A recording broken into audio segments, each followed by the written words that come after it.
Hello everyone. I hope all of you are fine.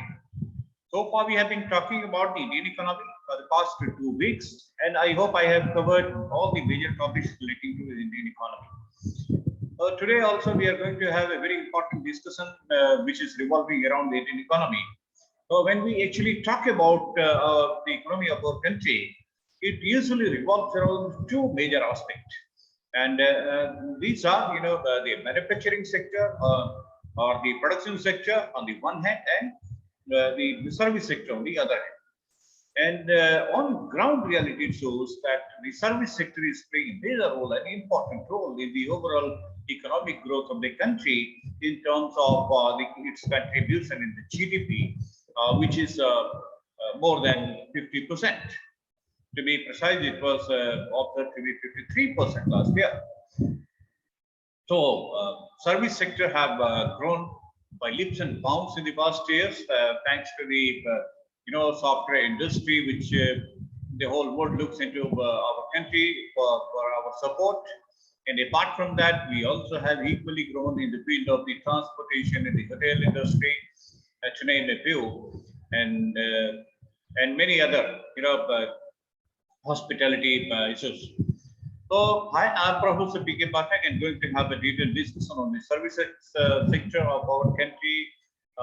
What does it mean to all of us? What kind of activities are being taken under the service sector? What has been the growth rate or the CAGR of our different industries and across the years? All these things we'll be having a discussion about the specific sector. So before I start my presentation, I do urge all of you to do like, share, comment, and subscribe to my YouTube channel and keep on receiving the interesting videos on the important topics. So now I'm going to share my screen with all of you.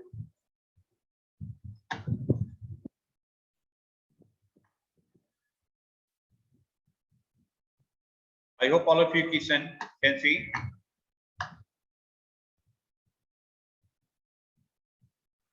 Okay, so this is the topic of the day. The services sector in India, which is playing a very major role in the overall growth of the country. So we'll look into various dimensions relating to the services sector in our country. So as you can see, it has been the dominant sector in our GDP, attracting significant foreign investment, and it also has contributed a lot in the export and thereby provided the largest scale employment to many people, to a large number of people to be specific. So the question is, what kind of activities are being covered under the service sector? So these are some of them: the trading, the hotel and restaurants, the transports that include all kind of transports, railways, airways, and all. Then storage and communication, financing and insurance, real estate, business services, community, social and personal services, and services associated with the construction. So all these activities, they are going with a lot of boom in their respective sector. No matter there was a pandemic situation for the previous 2 years, but it has, it is taking up the pace and removing all the previous constraints because of the pandemic. So let us see its market size. The service sector market is 53% to India's gross value added at current price in the financial year 22, that year that has gone by. And it has increased at a compound annual growth rate of 11.43%, which is quite impressive. It has grown to rupees 101.47 trillion. If you convert that into the US dollar, it comes out to be close to 1,500 billion, which is a great growth rate by any means. Okay. So between financial year 16 and 20, the financial, real estate, and professional services augmented at a CAGR of 11.68%, which again is fantastic. Okay. Similarly, the trade, hotels, and transport, communication, and services relating to broadcasting, it rose a CAGR of 10.99%. That's almost 11%. Not only that, India's IT and business services, which are renowned in the whole world for its services, is projected to reach US dollar close to 20 billion by 2025. So we are doing a lot in these sectors, and therefore the services export comprise a bigger part of the total export from India. Because as all of you know, we are not exporting too much of the manufacturing goods. It is more from the service sector and the agricultural products, to be very frank. And according to RBI, between the last April to September, India's service exports stood at US dollar 117.6 billion, in comparison to the import of US dollar 65.20 billion, and this is one of the significant attainment by any means, because usually our imports have been greater than the exports in majority of the things. And in February 2022, the Purchasing Managers Index stood at 51.8, which is in comparison to 51.5 recorded in January 2022. So this is also showing a growth trend, which is on the positive side. As far as the industrial developments are concerned, you can see India's service exports increased by 23.52%. While imports stood at US dollar 12.71 billion. We are the largest recipient of the FDI inflows worth US dollar 88.95 billion between April 2000 to June 2021. Okay, and the services category ranked first in the FDI inflow. So foreign direct investment is being done maximum in the service category. And this data was released by Department for Promotion of Industry and International Trade. Not only that, in the first half of 2021, the private equity investment in India stood at US dollar 11.82 billion, which is even more than double in the same period last year. Then similar developments are being done in various sectors as well, letter of intent being issued by the DOT, teleservices collaborating with the Zoom video, and MOE and UGC starting a series of the online interaction with the stakeholders to streamline the forms and process to reduce compliance burden. And Health Ministry's e-Sanjeevani telemedicine service crossing 14 million telecom consultations since its launch. So impeccable industrial development in last few years. And you can see the data speaks for itself. And for those who are preparing for the examination, you can at least note down some of the important data from here. This will be very helpful to all of you in attempting the objective questions. As you can see, Elon Musk is a great entrepreneur, and he has already started accepting the pre-orders for beta version of his Starlink satellite internet. And our country also is in its process to put forth its stake in that. In December 2020, a cohort of 6 health tech startups have been selected by India Edison Accelerator, funded by GE Healthcare. So a lot of funds will be infused into all these startups, and so that they grow and are being able to attain their profitability level. Indian healthcare industry is expected to shift digitally enabled remote consultation, as the telemedicine market in India is expected to increase at a CAGR of 31% from 2020 to 2025. In next 3 years, it will be expected to reach at least. In December 2020, Gamma Steel Automation Training introduced a robotic and automation career launch program for engineers. So these are all the developments, list of developments. I think each one of them has carrying some sort of significance, and more significant ones you can definitely make a note of it. So Ignite, for example, by initiating its Siemens, BMZ, and NSD to encourage high quality training, and it aims to upskill 40,000 employees, more than 40,000 employees. In October 2020, Bharti Airtel entered cloud communication market with the launch of business-centric Airtel IQ. So these are all the industrial developments taking place. Now, what are the major government initiatives?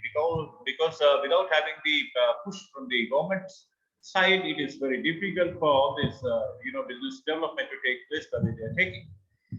So these are some of the major government initiatives in the previous 2 years. To be very specific, like you can see, in September 2021, India and UK joined 11th Economic and Financial Dialogue to discuss the free trade agreement opportunities and services.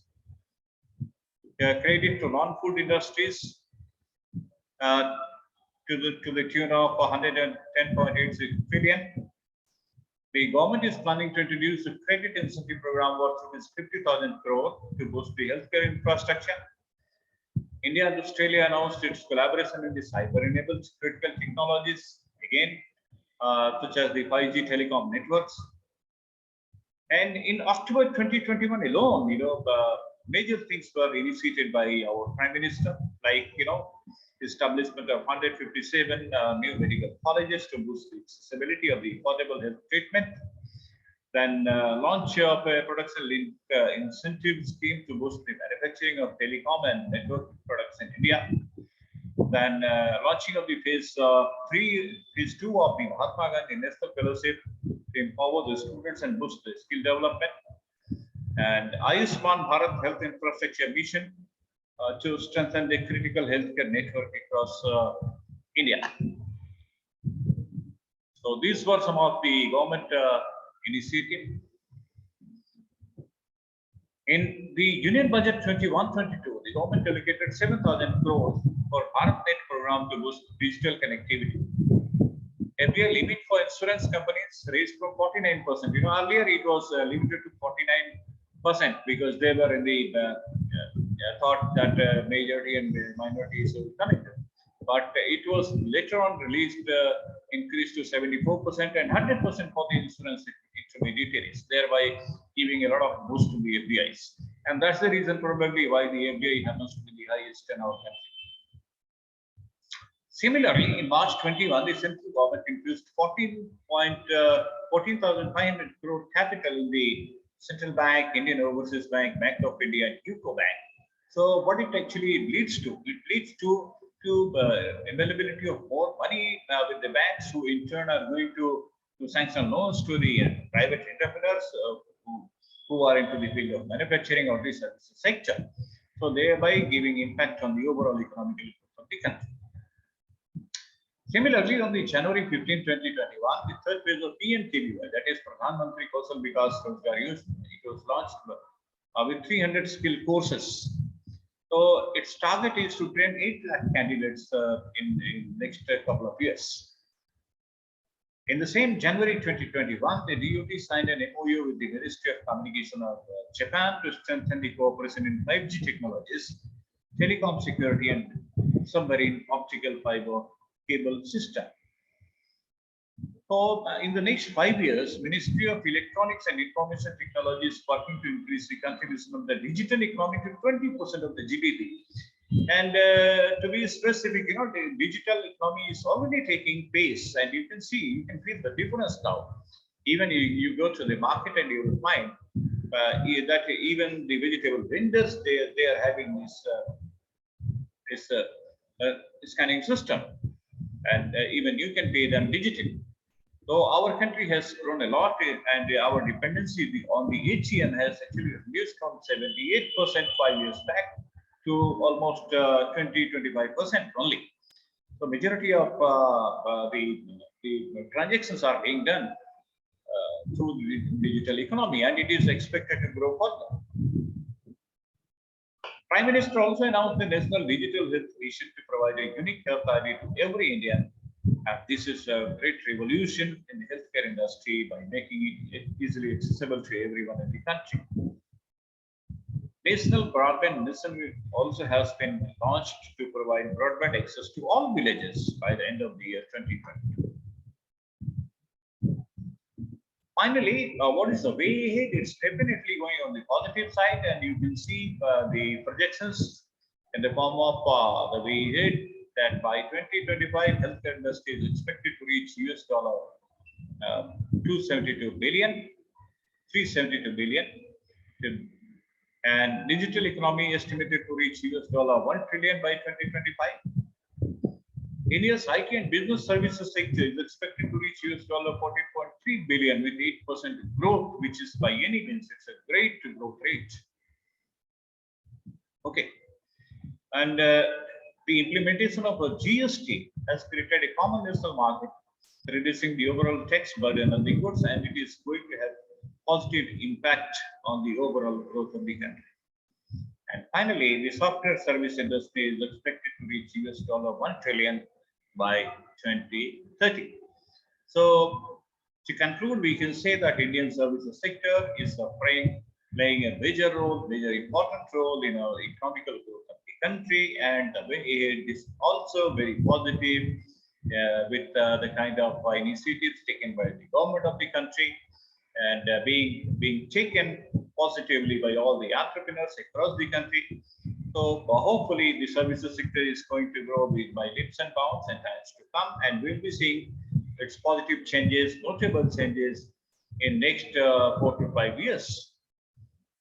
So that's it for the day. I hope now you know the major inputs from the services sector, and you can definitely make certain important notes. All the data and information that has been made available on the slides, you can note it down just by rewinding the video if not noted now. And these data or the information are going to be very helpful to all of you who are preparing for some sort of examination. So I hope you have enjoyed the video, and do stay in touch with me. I hope all of you will do well in all your future endeavor. Have a nice day. I thank once again for being courteous and watching this video till the end. And finally, I urge all of you to do like, share, comment, and subscribe to my YouTube channel and keep on receiving interesting videos. So that's it. Have a nice day. Thank you. Thank you very much.